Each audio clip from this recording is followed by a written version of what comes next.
One way you might spot an error in QuickBooks is identifying transactions that have been posted to uncategorised accounts.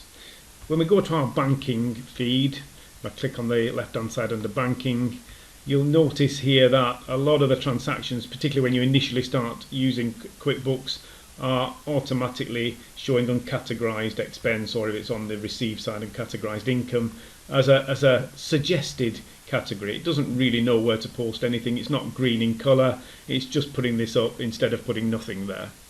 Now, if I was to try and save one of these and accidentally go in and say I'll just add that in, there is a bit of a backstop to it because it will ask me to put a VAT code in. So if you get to a situation where you might just randomly click that and say, oh, add it in, it's going to put a warning in because it's not got a VAT code. So that stops me in many ways posting things to uncategorised expenses.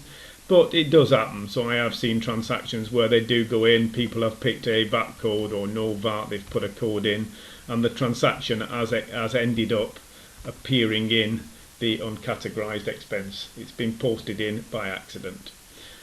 If I go to my chart of accounts, so through the gear top right here into my chart of accounts, I can go and search in the filter at the top for my uncategorised accounts, and you'll see it's got uncategorised assets, income and expenses, and I can run reports in here which will identify transactions that have been posted to these accounts. So these are reports, transaction lists that are useful to go and have a look at, because if you run reports in here you'll find potentially an error there where you'll say actually that is an uncategorised expense, I didn't mean to post it into there, and I can go onto that particular expense and reassign it to an appropriate category here, and also make sure that I've got the correct VAT code in there. So I can change those and resave it.